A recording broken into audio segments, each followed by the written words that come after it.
Hello, everyone, and welcome back to another episode of the Max AZ channel. For this month's theme, I thought it would be fun to take our third journey around the world to try to make some more new and exciting recipes. So, for this month of April, we will be celebrating Adventurous April for a third time, where we'll be making 4 more dishes representing different cuisines from around the world.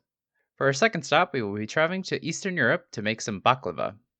For this recipe, you will need one 16-ounce box of phyllo dough. You can find this usually in the frozen food section near the frozen pies.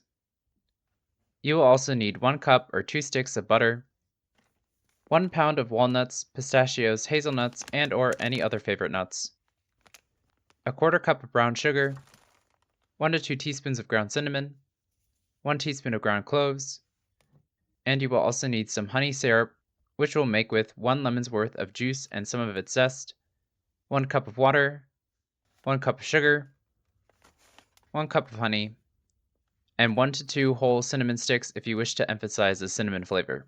You will also need a 9 by 13 baking pan to layer and bake the baklava in. This will make about 24 to 36 servings, depending on how you cut them, so just as needed. First, before you want to make your baklava, make sure to defrost your phyllo dough by putting it in the fridge overnight. Then, when you're ready to make it, carefully remove and unroll it from the packaging and place a damp towel over it to keep it from drying out while we layer the baklava. Next, for your nuts, give these a chop or grind them in a food processor into small, rough pieces, and then mix these with the brown sugar, ground cinnamon, and ground cloves until evenly distributed, setting aside some for garnishing the finished baklava later if desired. Also, during this time, melt your butter so you can brush or spray it onto the dough. When your ingredients are ready, preheat your oven to 350 degrees Fahrenheit, and while we wait, we'll layer the baklava. So start by buttering the bottom of your pan, or on top of your parchment paper lining, and then top this with your first layer of phyllo dough. If you need to, you may fold the phyllo dough in half to fit it in your pan. Then carefully brush this layer with some more butter and top it with another layer of phyllo dough. You might be having some difficulty at first, but as you add more layers, they should be easier to smooth out and have the layers be less wrinkly. But in either case, repeat this until you have layered 4 to 8 pieces of phyllo dough on top of one another, and then top this with some of your ground nut mixture.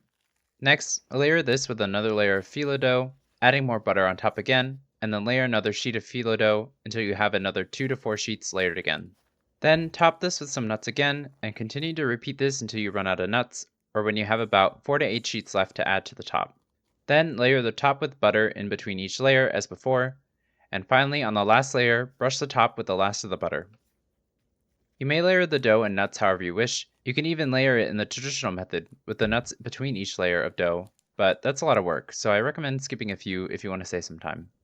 But in either case, I recommend at least buttering each layer to achieve the max amount of flakiness between each layer, which you can save even more time by using a spray bottle if you have one to spare.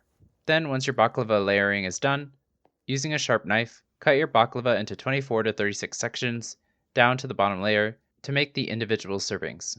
Then when your baklava is ready, place it into your oven and bake this for 30 to 45 minutes or until the top is golden brown and a toothpick comes out clean. While this is baking, we'll prepare the honey syrup. So in a small saucepan on medium heat, add in your lemon zest and juice, 1 cup of water, 1 cup of sugar, 1 cup of honey, and your cinnamon stick, and mix this until your sugar and honey dissolve. Then bring this mixture to a boil, and then let this simmer for 5 to 10 minutes. Then, once your honey syrup is ready, remove the cinnamon stick and let it cool while we wait for our baklava to finish baking. Once your baklava has a golden brown top, remove it from the oven and immediately pour the cooled syrup evenly onto it. It should sizzle when the syrup hits the baklava, instantly crystallizing the sugar onto the baklava, making it crispy. Then let the baklava cool completely for about an hour or so, up to 8 hours, to allow the syrup to fully penetrate and soften the layers. Garnish with your leftover chopped nuts if desired, and with that, your baklava is ready to eat.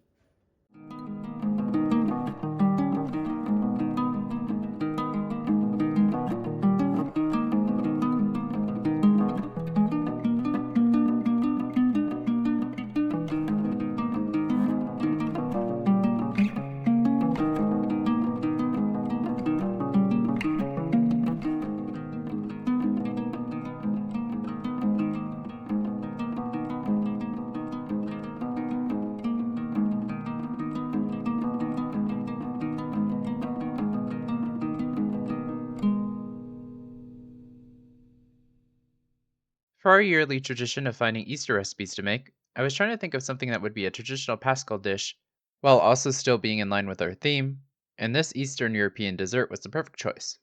Traditionally made for Easter, as well as other holidays, baklava is a sweet, buttery pastry that holds significant symbolism in its making.